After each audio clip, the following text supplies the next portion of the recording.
Today on the Topping Show, Blackhawk Helicopters ruining volunteer sites at the Hurricane Relief Program. Kamala Harris flops on Steven Colbert. Afghan national is arrested for plotting an ISIS-style attack on U.S. soil. Elon on U.S. government causing inflation. Mountain Dew adds Mountain back to their logo. McDonald's is suing the meat packing companies claiming price collusion. And General Motors has yet another recall, this time for their trucks. All of that and much more on the Topping Show.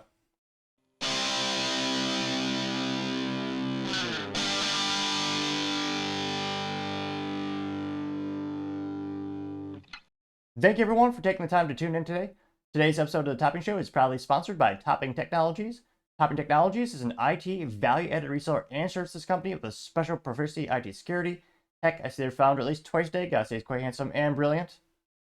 Tease me, see that's the joke. If you're an IT leader or business owner, you can reach out to the team at sales@toppingtechnologies.com. Also trying to get to 4,000 subscribers by the end of the month. So if you could do me a favor, click that button and tell your friends, I would greatly appreciate it. Now going over to the business part podcast, you have Mountain Dew upgrading their logo by going retro. Now, this comes to us, interestingly enough, by CNN Business, which is somehow still in business. Particularly Jordan Valinsky, who's a writer over there. He says, quote, Mountain Dew is putting the mountain back in its logo. And here you can see the new old logo onto their iconic cans, which, does look a little bit better now that they added the mountain actually back to it. And they say, quote, Mountain Dew is getting a makeover with the word mountain reappearing on cans and bottles following roughly 2-decade-long hiatus. The PepsiCo-owned beverage is unveiling a new logo and packaging design that drops its sharply angular front and abbreviated title for imagery that evokes its rustic roots. As well as bringing back its namesake title to cans and bottles, consumers will see a new rolling out next May. The changes come amid slowing demand in North America for PepsiCo beverages, and more specifically, a sharp decline in volume for Mountain Dew, which has fallen, 7% in the first half of 2024, which, that's not great.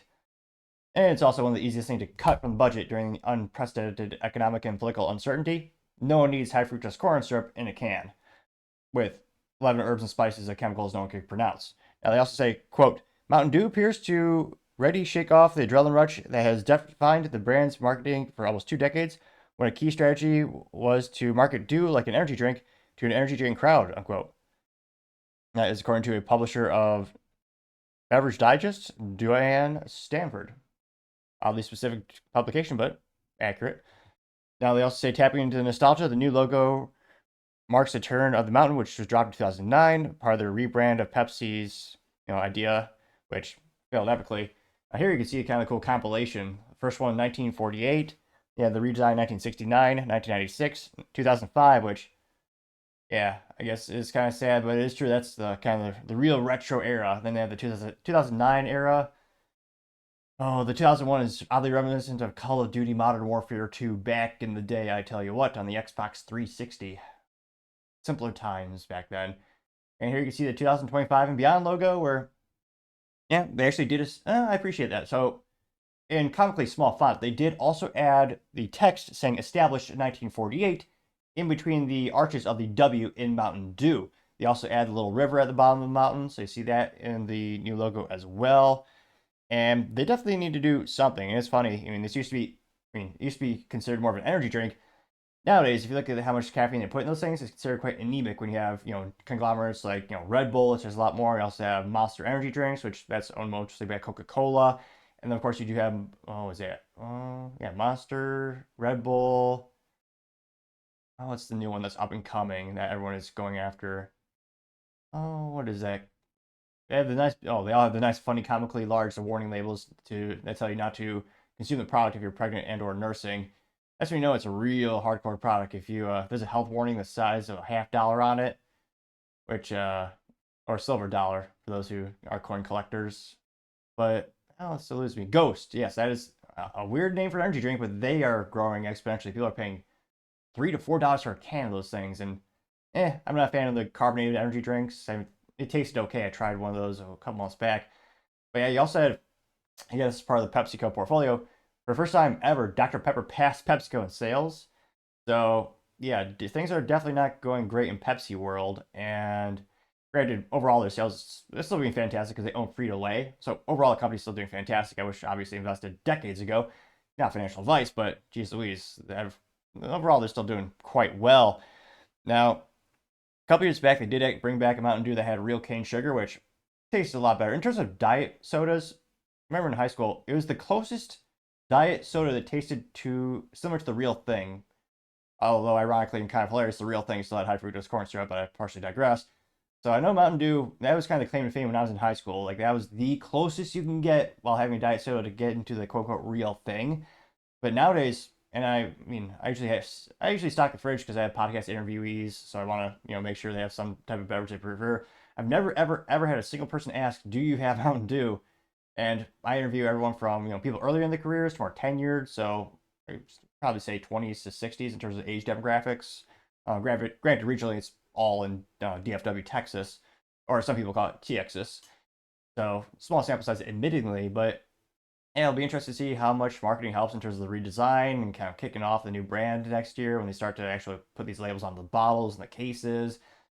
I mean, nostalgia does sell. There's a reason a lot of these companies are reverting back to their old logos when they kind of taste a little bit better. If you look at the font of the logo as well, very similar to the 1969 and 1996 variants of the logo, whereas the 2009 was much more angular, and the 2005 one was much more as a hip the kids would say groovy, with more curves. So definitely going back to I was about to say the roots, definitely going back to their mountains, so to say, or something to that effect. But let me know, do you think this is enough? I mean, beverages specific, I mean, in particular, are very much, there's a big correlation between marketing and people actually buying it. Do you think it'll be enough to actually help turn around this trend of, again, 7% decrease in their sales, which, again, talk about the volume of units they're pushing is quite large. Let me look, and actually, another question, when was the last time we had a Mountain Dew? I can't help but think, personally, it might have been college. It's been over a decade. Time flies way too quick, and I haven't really craved one ever since. Not that it just doesn't really stand out, but let me know in the comments, because as always, be fascinated to hear what you have to say. Other interesting business news: you have McDonald's suing the meat packaging companies, claiming price collusion. Now, this comes to us thanks to Lyndon Milton, who is a writer over at Fox Business, which, oddly enough, they are also in business. I perhaps account for 18% of their network traffic these days. Only partially exaggerating. I try to look at all the major news sites, get a well-rounded opinion about topics, and yeah, we'll be interested to see if there's any real collusion going on here. Now, again, this comes from Langdon over at Fox News saying, quote, McDonald's sues several meatpacking companies claiming they colluded to inflate beef prices. And you can see the iconic McDonald's arches over there, that logo in one of their stores. Well, they say the meat companies had previously faced federal probes and allegations of price fixing. Now, specifically, they say, quote, the fast food giant filed a federal complaint against Tyson, JBS, Cargill, and National Beef Packing Company, as well as their subsidiaries, alleging the companies engaged in price fixing scheme for beef. The meat companies are accused of anti-competitive measures, including collectively limiting supply to raise prices and charging, quote, illegally inflated amounts, according to the Associated Press. The alleged collusion led the beef market to become a monopoly in which direct purchasers were forced to buy at price dictated by the meat packers. The lawsuit added that the injury it has suffered as one of the buyers is what antitrust laws were designed to prevent. McDonald's claims that the meat packers began colluding at least as early as January 2015, and that the price was ongoing. The suit says that the meat companies violated a federal antitrust law called the Sherman Act. Companies have previously faced federal probes of allegations of price fixing. Various lawsuits have been filed over years by grocery stores, ranchers, restaurants, and wholesalers. Some litigation is still pending by meat packers and processors, and some have been settled outside of court. Now, wow, that's a pretty big settlement. They say that JBS agreed in 2022 to a $52.9 million settlement in a similar beef price fixing lawsuit a year earlier. Tyson agreed to pay, this is a big one, it's a lot of chicken. Tyson agreed to pay $221.5 million over a class action claims that a company intentionally inflated the price of chicken. These settlements did not include admissions of wrongdoing, because that's the whole nature of a settlement. Is usually the benefit is to the person suing is you get the cash guarantee up front. Go to court, you don't know if you're going to get more or less or none at all. And the benefit to the business, more often than not, is, again, they're not admitting to wrongdoing. They're paying to make it go away. And it is very common. There's benefits on both sides. It's a mutual beneficial thing. That's why so many cases are actually just settled outside of court. And it's relatively rare for them to actually go to the court and go through the whole process. Now, yeah, that's a pretty big settlement though, 221.5 million. So Tyson thought that if they were to go to court, it would cost them more in PR and legal fees and perhaps even an actual settlement than to just pay this near $250,000. Now they say that, quote, meat processors had previously argued that the larger supply and demand factors are out of control, caused the prices to increase, and that they had not engaged in anti-competitive behavior. For example, meat processing plants were sometimes closed during the height of the pandemic, and the industry also faced labor shortages that were worsened during the pandemic, which those are also true as well.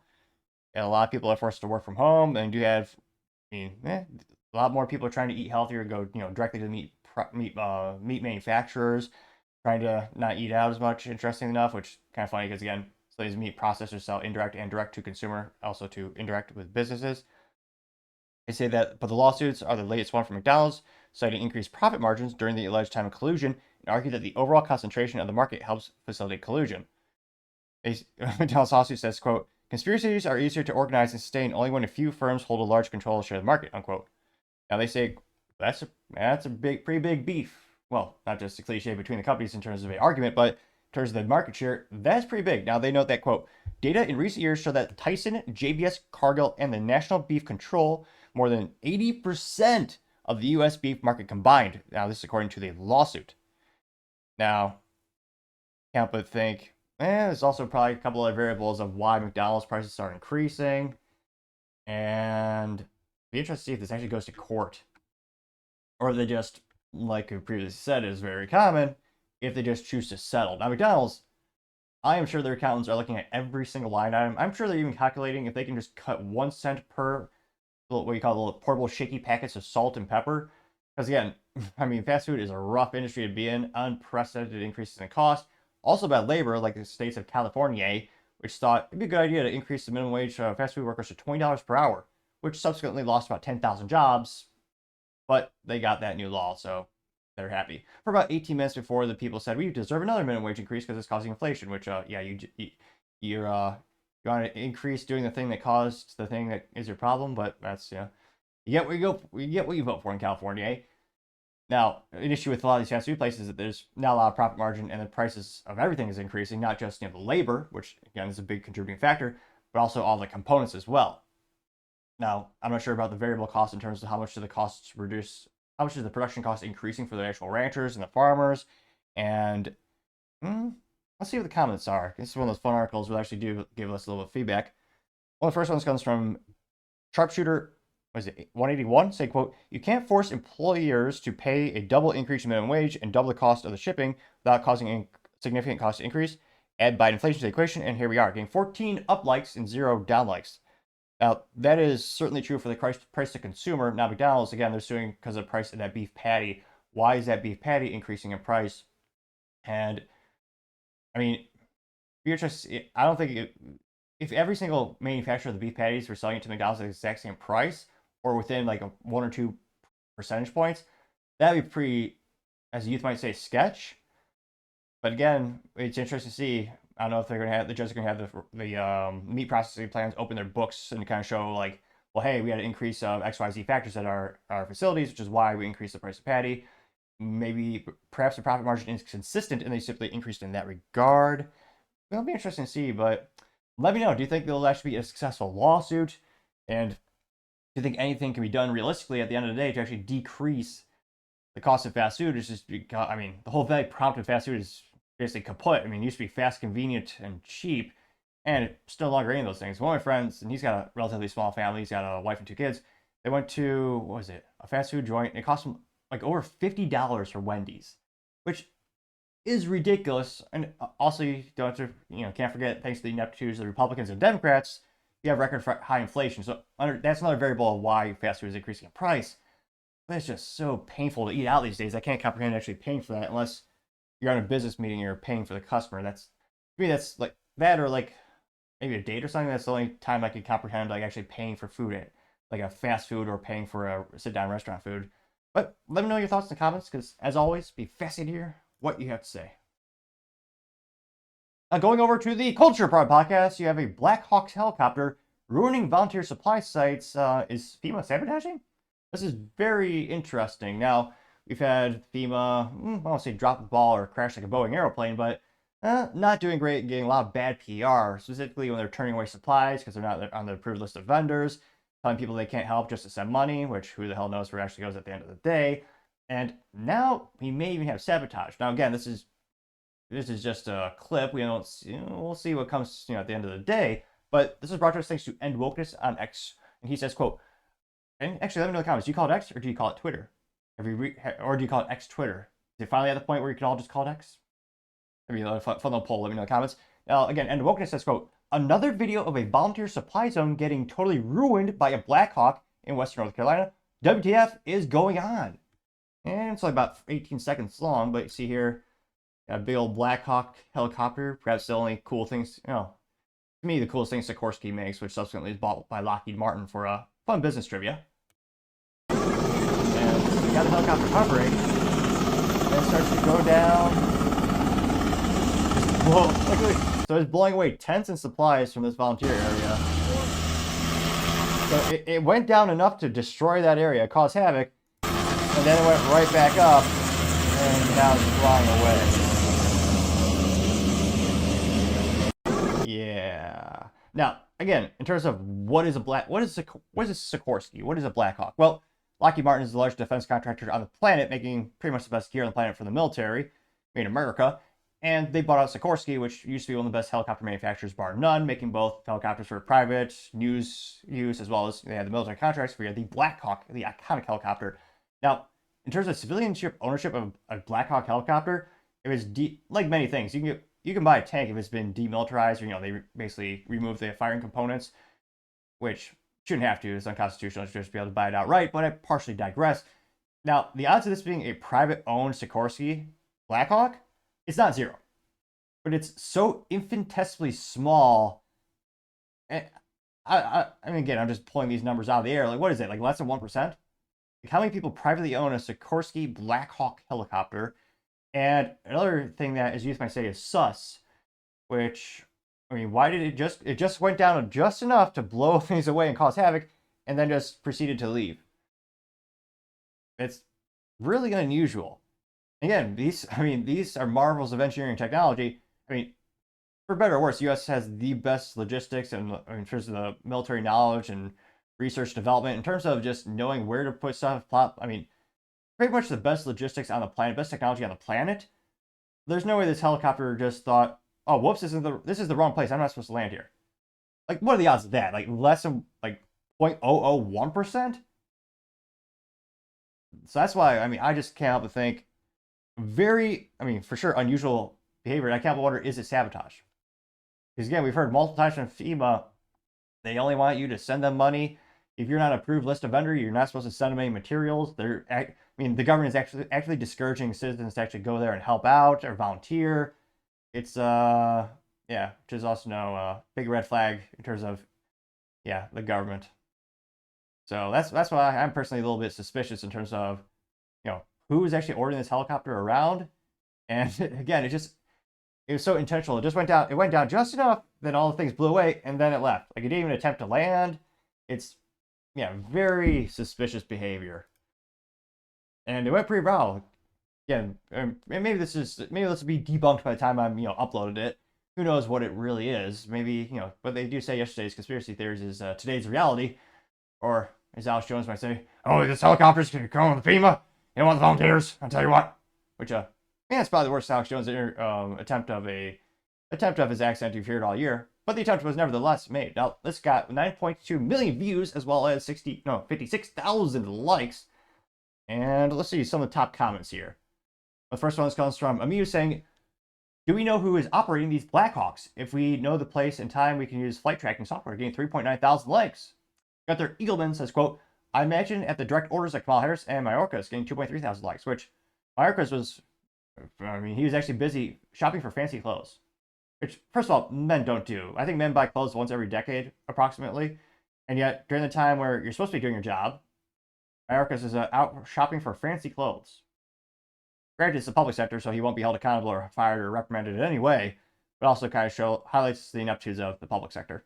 Paul Zupa also says, quote, "Looks like a certain sabotage to me," getting 2.3 thousand likes. Libercat Media TM says, quote, the government is purposely sabotaging and thwarting any and all civilian support and aid and rescue recovery efforts. They don't want the help and guaranteed connected to the election somehow. Slow walking aid and help means people are unable to vote, getting 379 likes. Craig Chamberlain says, quote, I can see this being an accident if it only happened once, but it's really bizarre to see it play out multiple times, getting 777 likes. Let's see here. Mr. Common Sense says, Green Jean Pierre, although I thought that was Sideshow Bob for a little bit from The Simpsons, it's oddly reminiscent, especially in the orange jumpsuit. But nevertheless, says, quote, Green Jean Pierre just said it is a category false and that FEMA uses its funding to resettle illegal aliens. This is despite the fact that they advertised directly on FEMA's website. Yeah, about that. Be kind of depressing to see where all of our tax dollars are going. Like, pretty much everywhere on the planet and to every other citizen except us.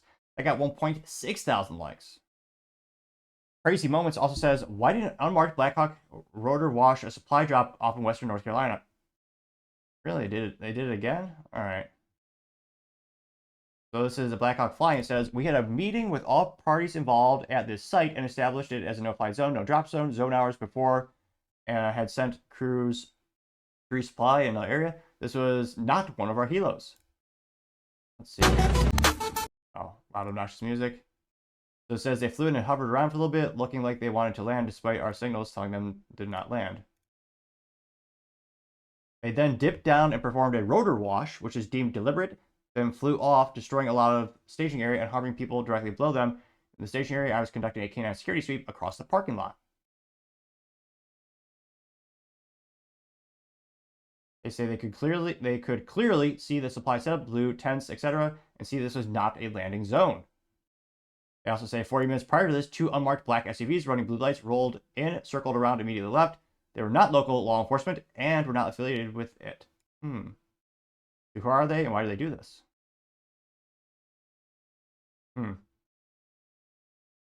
Yeah. Very suspicious. They got 2.7 thousand likes. Let's see here. Hold You says, and meanwhile, it's an article from military.com, published October 7th, saying, quote, Marines fly in food, shelter kits, tarps to aid Philippines after typhoon destroys homes, which, yeah, makes sense. Again, it's another country, so they gotta help them out first. Getting 1.4 thousand likes. Again, this is why I think Trump's message of America First is probably going to resonate now more than ever. We also have Drew in Wisconsin saying, quote, once is happenstance, twice is coincidence, 3 times is enemy action, getting 3.3 thousand likes.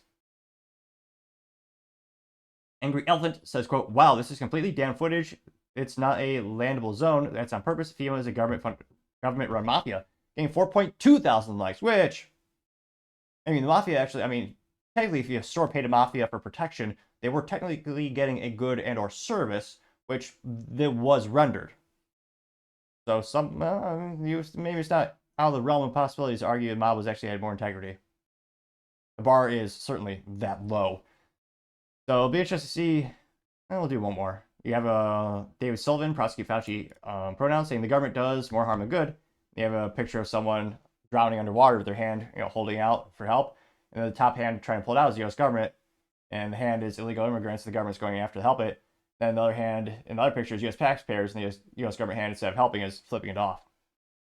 And that got 806 likes. So, yeah, very interesting to see them see what FEMA's up to. And again, we'll see at the end of the day if there's a thorough investigation. It's a lot of circumstances adding up. But let me know in the comments. What are your thoughts? Because as always, be fascinated to hear what you have to say. Other interesting cultural news, you have Elon Musk on the US government causing inflation. This come to us, of course, thanks to Elon on X. He's actually retweeting something by Rand Paul. Now, Rand Paul says, quote, wise words on the cause of inflation by Milton Friedman, which, yeah, one of the wisest men, one of the OGs, as the youth might say, in economics. Inflation is made in Washington because only Washington can create money. And any other attribution to other groups of inflation is wrong. Consumers don't produce it. Producers don't produce it.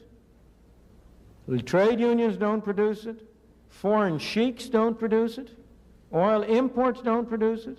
What produces it is too much government spending and too much government creation of money and nothing else. Yep. And they will never stop spending. They're like addicts. And Elon responded saying 100%. And this got 46.3 million views and 248,000 likes. Which, kind of depressing. But let's look at the US debt calculator to see what we're up to. Is it at 36 trillion yet? US debt calculator? Or clock? Yeah, it's a clock. I keep forgetting. USDebtClock.org. Jesus. And this is also because of the opportunities of Republicans and Democrats. And this is the U.S. debt clock, or national debt. And granted, by the time this video, it's increasing literally every second. So by the time this video is rendered and uploaded, it'll change. But right now it's $35.692 trillion. Which, yeah, if you look at the U.S. federal debt to GDP ratio, in 1960 is 52.31%. In 1980, it was 34.68%. In 2000, it was 55.86%. Now it's 142.32%. We now spend more on the interest of our loans than the defense budget. That's insane. And we're going to have to eventually sell something off. Eventually, we have to liquidate some useless assets we don't need anymore to get some, get out of this debt. I don't know, maybe sell something useless like Hawaii. I'm only partially kidding. But yeah, it's not sustainable and quite concerning. And I hope like more and more Americans are waking up to the fact of this is a huge national security issue, and everyone should be worried as hell and forcing their politicians to say, hey, if you don't fix this, you keep spending more than you take in, we're going to vote you out. And unfortunately, very few politicians are ever held accountable. Now, one of the top comments coming from Paul Zupa says, quote, inflation, again, click that subscribe button. It may help my speaking ineptitudes. I remember when I first started the show, barely any subscribers, and my speaking skills were terrible. Believe it or not, I spoke even faster, and truth be told, I stumbled over my words so much, I probably stumbled over them more than Biden walking upstairs. But as slowly but surely I gain more subscribers, I've been able to speak more and more articulately. Granted, some might argue it's just a modicum of improvement, but an improvement nevertheless. So if you can click that button, I'd really appreciate it, and it will make the show better, probably. Now you also have, again, Paul Zupa saying, quote, inflation, not a difficult concept to grasp. It's rather simple to address correctly. Our leaders just lack the will. Yep, 116 likes, true. Which, yeah, one of the best Warren Buffett comments. Someone talked to Warren Buffett about inflation. He goes, yeah, you can fix it in, 1 day. They go, how? He goes, well, simple. If you spend a deficit and you're the public official, you're no longer eligible for re-election. Which, yeah, that would fix it like that. They'd find stuff to cut, and they would make it happen. You also have Gunther Eagleman saying, quote, inflation is the result of government spending, getting 545 likes. Let's see here. Dave says inflation was lower under Trump. He cares more about people than Harris, getting 234 likes. Let's see. Don Wick says, protect consumers from the government. It's a quote by Milton Friedman saying, quote, many people want the government to protect the consumer. A much more urgent problem is to protect the consumer from the government. Unquote. Which, yep, can't help but think that's more and more realistic these days, getting 248 likes. We also have, what was this individual? Trump Army saying so true. It's a picture of Trump saying hated for exposing the truth. And a picture of Elon saying hated for letting the truth be told, getting 1.1 thousand likes. You have Christopher Simpson saying Kamalanomics, and it's a picture of Kamala just printing money. Oh, let's see what it says. I like big boys. Oh, terrible music. But yeah, it shows, what is this? Prices up 20% under Kamala Harris. Real weekly average wages down 3.9%. Groceries up 22%. Rent up 22%. Gasoline up 51%. Electricity up 32%. Yeah, never forget when it comes to groceries, if anyone tells you these big grocery is evil, grocery stores are the worst industry in terms of profitability. That's why you see barely, when's the last time you heard of a grocery startup or a new business that's going to go in the grocery industry? You won't see it. The industry average is 2% profit for grocery stores. It's terrible. Albertsons is one of the largest because they own many brands. Last quarter is about 1.68%. That's terrible profit margins. Just one slip up, you're screwed. It is, in terms of value for the consumer, it's a great value for the consumer. People don't realize, especially relative to the world, how affordable groceries have been, historically speaking, in the U.S. But yeah, if anyone says, hey, big groceries, they're ripping you off. The prices are up this much. The prices and the revenue up, but their profit is the same, and in some cases, lower. That's why you have so many desperate companies like Target and Walmart pushing things that aren't food, like you have electronics, t-shirts, makeup, rings, and all that crap, because that's more profitable than groceries. So they're hoping you buy the more profitable things. Even then, at the end of the day, Walmart's Walmart's overall profit is still less than 3%. It's razor thin margins. Now, for manufacturing, I mean, it is just insane. You got electricity at 32%. We'll do one airfare up 23%. Eggs up 47%. Car insurance up 54%. Yeah, not great. They got 190 likes, which, again, some of those things are culturally speaking. Most Americans just, they really only care. They don't really care about the deficit. They should. But it's one of those things where, I mean, people really, they care about inflation, which is good. I wish they'd, vote for people to fix it. Which, again, there are a lot of inept Republicans. Don't get me started. That's why I really wish someone like Vivek would get, we'll see where he lands at the end of the day, politically speaking, in terms of a career, but I really hope he gets more actively involved in politics. There's a lot of rumors. Like he said, he's open to the idea of running in Ohio. But yeah, culturally speaking, I mean, everyone needs to wake up to how bad inflation is and realize who caused it and vote them out accordingly.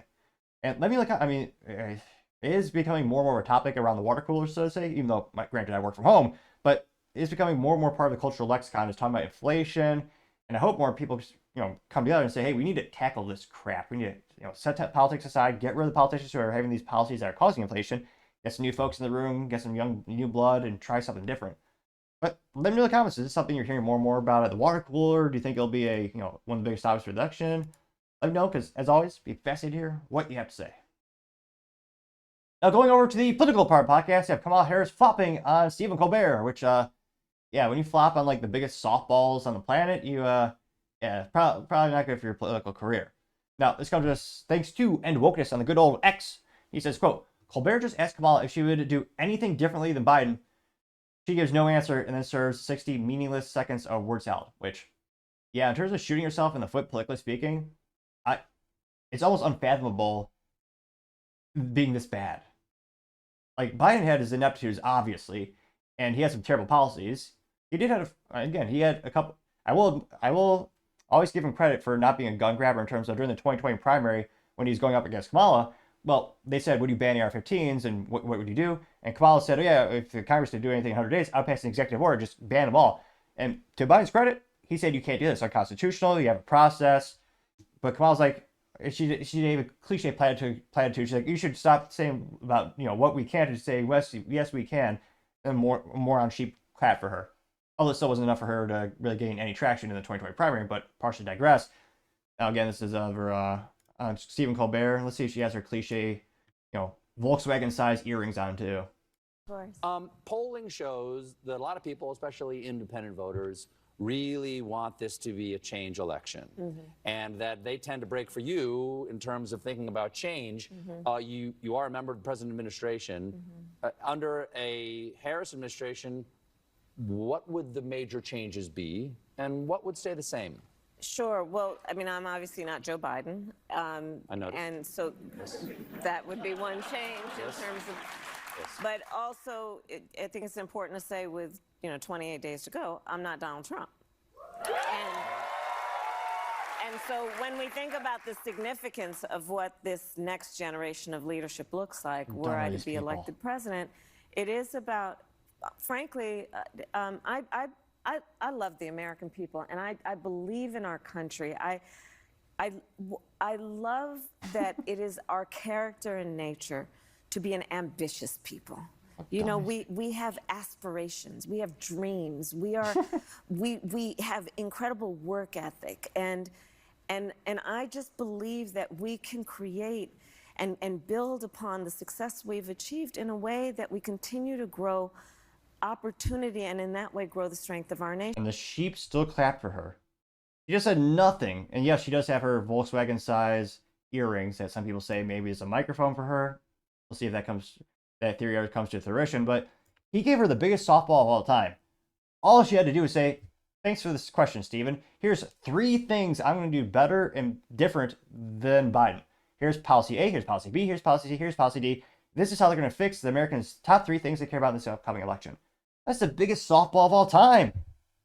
And she still fumbled or dropped it down the field or whatever sports balls metaphor you prefer. It's comically bad. It's almost unfathomable. And yet, the sheep still clap for her, which is perhaps how much mentally degraded the U.S. population has become, where they just clap for cheap platitudes and just cliche, non-answers. And don't get me wrong, there's some people on the far right who'll do this as well, just voting for someone just because there's a letter next to their name, or just because they say emotional rhetoric and the old cliche, we need to get America back to work, which, I mean, that's a cheap, easy way to get claps. The real question is how. What policies do you have? How could that? She didn't say how's she going to fix inflation? How's she going to fix the border? I mean, those are two of the biggest topics people care about for this upcoming election, and she addressed none of them and just said, what is it? Now, I'm actually surprised. She did not, in fact, mention she grew up in a middle-class family. So that's unusual. She didn't do that. Maybe the earbud, maybe the alleged earpiece in her head was saying, hey, don't bring that up. Maybe. Now, Web Preview Valley got 1.2 million views as well as 22,000 likes. Also have, and Wokeness simply says her response to the question, which is so mentally vacuous. So they asked her, what are you going to do differently? She goes, I'm not buying M28, and I am not Donald Trump. Again, there are a lot of people who hate Trump, which is a pretty low bar in terms of why you're voting for someone, is because you just hate the opposition. Which is ridiculous. Again, I got 2.3 thousand likes for that comment. Paul Zuba says, so is Kamala's usual deflection nonsense, getting 298 likes. She also didn't laugh. Where's her cackle at? The right girl says, there will be no major changes. They're the exact same puppet working for the same master. If anything, Biden's terrible policies would just be accelerated, so America will continue to collapse faster. 181 likes. Greg Mariano says, this is worse than anyone could have expected, getting 238 likes. Socialism creates suffering, says, quote, she must be a low IQ dolt, but hey, she was raised by a middle-class family, so it's all good, getting 243 likes. Now, J. Petrie says, never forget the interview with Trump. Says, the time when Steven Colbert and the audience cheered for Trump, they actually deleted the entire episode from their website. And 311 likes, which, yep. Colin Sorrenzio says she literally had no answer to the question asked. I've never seen anything like this. How anyone can vote for this beyond me, getting 369 likes, which, yeah, one of the most mentally vacuous things I ever hear is vote blue no matter who, which is literally just a cult mentality of, yeah, just doesn't matter who the candidate is, just vote for him. And don't get me wrong, there's a couple people on the right who do that as well, but I can't help but notice there's not a huge mantra on the right. There's actually people who critique Trump, especially with the people who are critical of Operation Warp Speed. I mean, people actually boo him at their rallies, but they still overall like him. I mean, it seems like, leftists, you gotta be all in, or you'll be socially ostracized by all of them. Let's see here. You also have Crazy Moments saying, or bringing up the fact that 60 Minutes actually, in true Orwellian fashion, rewrote and actually redid her entire answer to a question to make her sound more intelligent and favorable. 9-Inch Couch says, and the clapping seals support the narrative. Clap, clap, getting 243 likes. Again, I mean, these are supposed to save your campaign. It's supposed to boost her up in the polls by going on all these popular talk shows and winning hearts and minds of Americans, which, yeah, we're seeing the polling right now is not in her favor. Granted, there's also shadow campaigns, ballot harvesting, which in some states is illegal. So who knows at the end of the day how many votes she'll really get. But yeah, right now it's not looking too good. But let me know in the comments. Do you think they're inspired by this Stephen Colbert interview? It'll actually help her at the end of the day. Let me know, because as always, be fascinated to hear what you have to say. Other interesting political news, you have an Afghan national arrested for plotting an ISIS-style attack. Now this comes to us thanks to Libs at TikTok on the good old X. Says, quote, breaking scoop, the Afghan national arrested for plotting an ISIS-style terror attack had an unnamed juvenile co-conspirator who was also arrested. Turns out the juvenile was attending a public school in Oklahoma and was a student at hashtag More Public School. Your kids have terrorist classmates in Kamala's America.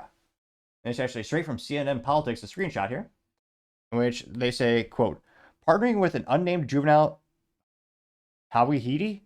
Not like a Tweety bird, but it's Tawhedi. Unless Dark Times at Warner Brothers, that bird went rogue. But nevertheless, we'll say allegedly Tweety. Planned to liquidate his assets, repatriate his family to Afghanistan, purchase AR assault rifle style, stage a violent attack in the U.S., the court documents say. The juvenile has also been arrested, according to the court. The indictment comes as the Justice Department has publicly and repeatedly said its focus is on protecting the November presidential election from foreign threats.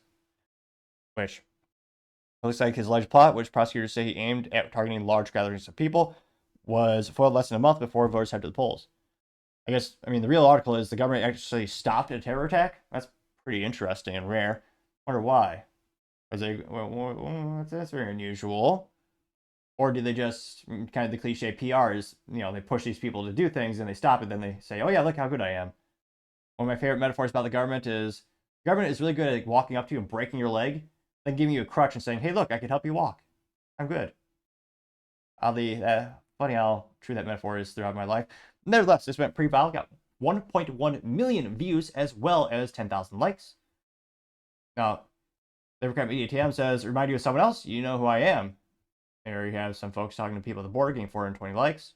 Paul Zupa also says, quote, this is terrifying. We always had to worry about these teachers and the faculty. Now we have to worry about terrorist attending class. We need mass deportations now. Inflaming minors here who are legal. DACA recipients as well. Don't reward bad behavior. Getting 260 likes. Gunther Eagleman says, quote, they are here, getting 241 likes. Let's see here. Christine Hawkins says, Vance is right again. And JD Vance doing his post from Jim from the office, getting 514 likes. Anti-left memes, although they just have a screenshot of a news article, not a meme, so a little disappointing. But nevertheless, this alleged anti-left memes account says who is responsible for this. There's a screenshot from thedailycaller.com saying exclusive terrorist caught illegally crossing the border was allowed to roam free for nearly a year, memo says, which, yep. Another downside to having basically no border security. Getting 357 likes. Junita Broderick says, quote, what does your dad do? Oh, well, he's a terrorist, getting 430 likes. Right Away Press says Americans are not safe under Kamala Harris, getting 169 likes. Glenda says the border czar Kamala Harris is responsible for this, getting 72 likes. Which, yep, record number, estimating up to 11 million illegals in the past 43 months now. It's literally like the worst in history. And yet we spent almost $200 billion on Ukraine so they can defend their border. Yeah. Going down more and more. Phoenix says, put your kids in private school if possible. Now the public school system is compromised, getting 74 likes, which, I mean, morally, morally, and just in terms of academics, they've been compromised, I would argue, for over a decade plus. In terms of, never forget, we have 32-year low ACT scores, and teachers' unions think they deserve a raise. You also have them indoctrinating them into things that have nothing to do at school, like gender things. Let's see here. Any contrarian comments here? Not thus far. Hey, does say, yeah, I just don't believe the FBI much anymore, getting 5 likes, which, yeah, that's a good point. Maybe this just is a fun PR story they made. Who knows? But, yep, as the border continues to be one of the top topics for the upcoming presidential election, Count would think this will just wake up more people to the fact that, wait, there's a big downside of having basically no border security on the southern border and not the appropriate resource allocations in terms of, saying a realistic solution in terms of having a wall, but also in terms of physical people there. Because, again, there are some, don't get me wrong, there's not zero border security or border patrol members. There's some really hardworking men on the southern border, but again, in terms of resource allocation, they don't have enough guys there to actually stop it. But it'll be interesting. Maybe this will change a couple hearts and minds, maybe not, but let me know in the comments, because, as always, be fascinating to hear what you have to say. Now, going over to the business blunder of the day, you have General Motors announcing yet another recall, this time for their trucks, which, I want to say this is reason number 9,959,735,423 not to buy GM product. However, they have a lot of recalls. One of my favorite jokes is, what did GM say to Toyota, or what did Toyota say to GM? That Toyota says, I do not recall. Which, unfortunately, they've actually had more recalls lately, but historically speaking, if I had to place some money or bet on what truck will last the longest, overall, I still put my money on Toyota. Now, this comes to us thanks to Mary Conway, who is a writer at torquenews.com, in which she says, quote, GM is recalling nearly 450,000 trucks and SUVs, including Silverados, Sierras, Tahoes, and Escalades because of a brake fluid warning light problem. And they say, according to NHTSA, brake fluid warning light might fail to alert drivers to low brake fluid levels. There you can see kind of the cliche picture of the trucks on the mountains, so rough and rugged. Yeah, a little disappointing that most of them are pavement queens, and probably less than 1% actually will ever go onto a mountain, but still an interesting marketing there. You can see the good old pine trees in the mountains, some fresh water there. Now, they say, quote, there are more headaches that automakers don't need because recalls are expensive, irritating to owners. Luckily, silver lining situation, no accidents have occurred because an engineer discovered the issue relatively quickly. Which the module, and they say specifically, the module may fail to trigger a warning light when the brake fluid level falls low. Not knowing that you have low brake fluid could increase the risk of a crash, but the vehicles can still be driven.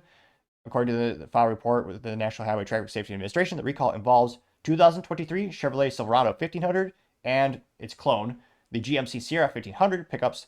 Also includes the 2023-2024 Chevy Tahoes, Chevrolet Suburbans, GMC Yukons, Yukon XLs, ooh, the worst. Cadillac Escalades and the Cadillac Escalades ESV. I say the worst because that's one of the most profitable things that GM makes and sells. Now, granted, in terms of the actual skeleton, the nuts and bolts of these cars, or SUVs in this case, yeah, they're basically the same, but Cadillac gets a little bit more luxury, a little bit more tech. Like most luxury brands that automotive companies make, there's a lot of parts sharing, which, again, helps decrease costs and make them more profitable. Now, looks like, according to the NHTSA report, quote, a GM engineer submitted this issue to GM's Speak for Safety program on April 18, 2024. April, I'm like, watch. Yeah, no, that was a little while ago. After observing no illumination of the required tellate during a recorded brake fluid leak test, GM opened... Anyway, why? One would think you do this test prior to shipping lots of products, but I digress.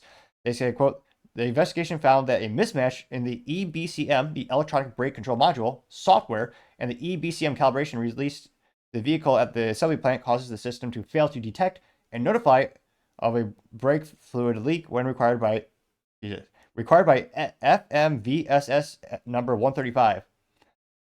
Oddly specific, uninspiring name, but probably government mandate there. So not great. Now in terms of recall for this, the recall number is bland and uninspiring, but get a sharp pencil ready, or more realistically a pen or smartphone. The recall number is 24V, as in violent, -674. Again, it's 24V674. The GM number for the recall is N as in good N. What's it? I'm trying to think of a model that what's a General Motors product that starts with an N? No, I can't think of one. There's a lot of cars. The GM made a lot of things with the C. You got the Cobalt, the Camaro, the Corvette. Partially digress. We'll be a little funny. We'll do N for Nissan, which arguably is just as reliable. Then they say, quote, the recall number for GM is N242447990. Again, it's N242447990. And again, silver lining situation. No one's been hurt from this. There haven't been any accidents, and hopefully everyone gets this, fixed, as soon as possible. And again, it's still bad for GM because they already don't have the greatest picture when it comes to reliability. And they make a couple cars I love. If I won the lottery, I would love to get a CT5V Blackwing with a stick shift, or a CT4V Blackwing with a stick shift. Those are marvels of engineering, and I've had the privilege of driving one once, and it was amazing. That'd be great. But in terms of overall the portfolio, it's hurting. They're not transitioning well in terms of investments and putting a lot of money in EVs, and the market going mostly to hybrids in terms of customer preferences. And a lot of people have just lost trust on that brand throughout the years. So to have, and again, remember, these are the most profitable things GM makes. Cars are junk in terms of profitability. That's why so many manufacturers focus on trucks, SUVs, and crossovers. They are much, much bigger profit margins. So it's even more important to the company portfolio. The fact that they didn't do more quality assurance prior to this, and again, it's for the consumer, but it costs the dealerships money, because again, the dealerships, they're paid by the manufacturer, but it's a decreased, or rather a discounted repair rate. So the dealerships aren't happy about this. Consumers aren't happy because they have to go to the dealership to get it fixed. And overall, just leaves a bad taste in your mouth. So I gotta say, General Motors have yet another recall on your most profitable, important vehicles. I gotta say, GM, that is certainly the business blunder of the day. Thank you, everyone, for taking the time to tune in. Again, try to get to 4,000 subscribers by the end of the month. So if you can click that button, I greatly appreciate it. Also, give me a thumbs up, thumbs down, or comment. It's a great way to give me some additional feedback, letting me know I can make the show better and better. Lastly, don't forget to take time to tell your family, tell your friends, tell your coworkers, heck, tell your enemies, tell anyone and everyone. Just stay safe, fight the good fight.